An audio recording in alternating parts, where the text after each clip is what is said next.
Asian Cup qualifiers, Bangladesh versus Singapore.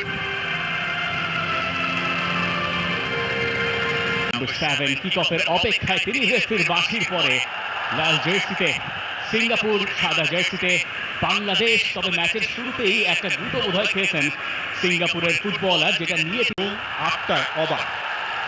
Shakil আহাদ তপু, সেখান থেকে রাকিবকে বসা বাড়ানো হয়েছিল। এবার অবশ্য রেফারি নিশ্চুপ, তিনি সাইড বেঞ্চ থেকেই দেখছেন লং থ্রো নিয়ার পোস্টে, এবং সেখান থেকে বাংলাদেশের বিপদ হতেই পারে। শেষ পর্যন্ত সেখানে বাংলাদেশের ভাগ্য ভালো, দ্বিতীয় চেষ্টা পেয়েছেন এবং তারপরে তার ক্রস, সেখান থেকে বাংলাদেশের প্রথম অ্যাটেম্প বাঁ পাটা শাকিল আহাদ তপুর অধ্যাবসায়ের ক্রেডিট সেখানে দিতে হয়। এবং তারপরে ডিফেন্ডারের একটা রাইট সাইড থেকে যে ক্রস এসে ইহসান ফান্দির হেডার এবং দারুণ এক রানে এরপর এসছে একটা স্কোয়ার পাস, যদিও সেটা ক্লিয়ার করেছে তারা। সৌমিক দ্য ম্যান কনসিড করলেন, এখনো তার কন্ট্রোলে রাকিবের সাপ্লাই। ওয়েট করছেন ফাহমিদুল, লেফট ফুটের শটটাও নিতে চেয়েছিলেন, সেটা ব্লক হলো। রায়হান স্টুয়ার্ট তিনি ব্লক করলেন, তবে বাংলাদেশ পেয়ে যাচ্ছে আরো একটা থ্রোয়িং, এবং রাকিব যে ইন্টেনশনটা তার ছিল, credit goes to him. Ihsan Fandi বল পেয়ে গেছেন বক্সের ভেতরে, ইহসান ফান্দি, তারপরে মিতুল বার্মার সেভ। বাংলাদেশ এখন তাদেরকে ব্রেক করার চেষ্টা করছে। সৌমিক ওয়ান্ডারফুল, সেখান থেকে শেষ পর্যন্ত ওই বলের নাগাল পাওয়াটা বেজায় কঠিন হয়ে গেল রাকিবের জন্য।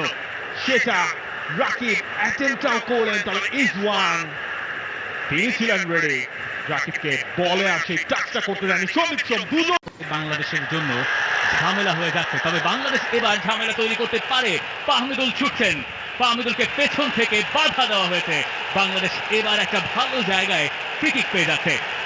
হামজার ফ্রি কিক, সেটা আশা জাগিয়ে গেছে, সেই করেছেন চমৎকার একটা পাস। ফাহমিদুল সেখানে আছেন, ফাহমিদুল কাটিয়ে গেছেন একজনকে, ফাহমিদুলের শট শেষ মুহূর্তে ব্লক। সৌমিক ব্লক হলো, সেটা সেকেন্ড বলটায় সাইড থেকে রাকিবের কাটব্যাক তার কাছেই গেল এবং শেষ পর্যন্ত সেই পাস রাকিবের মাঝখান দিয়ে ছুট, পেনাল্টি এরিয়া ঠিক বাইরে থেকে, খুব বেশি পাওয়ারও ক্রিয়েট করে ফেরে কিনা। সৌমিক কর্নার,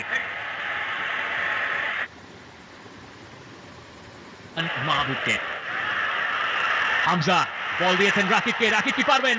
রাকিব, এবং বাংলাদেশ ম্যাচে ফিরলো অবশেষে, প্রাণ ফিরে পেল এই স্টেডিয়াম। যে মুহূর্ত বাংলাদেশের প্রয়োজন ছিল সে মুহূর্ত বাংলাদেশের এলো। বাংলাদেশের মনেও রাখতে হবে আরো এক গোল তাদের বাকি।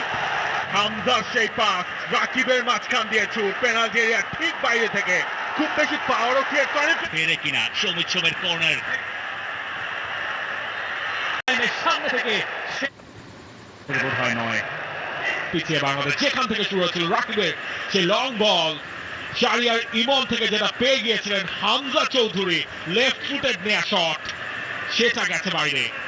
রাইট ফুটে নেয়া শটটা একেবারে বাইরে, এবং আলামিন কিন্তু থেমে গিয়ে, এবং আরো একবার শর্ট কর্নার কিক নেওয়া হয়েছে।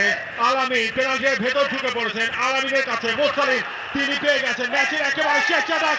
বাংলাদেশ পারবে কিনা?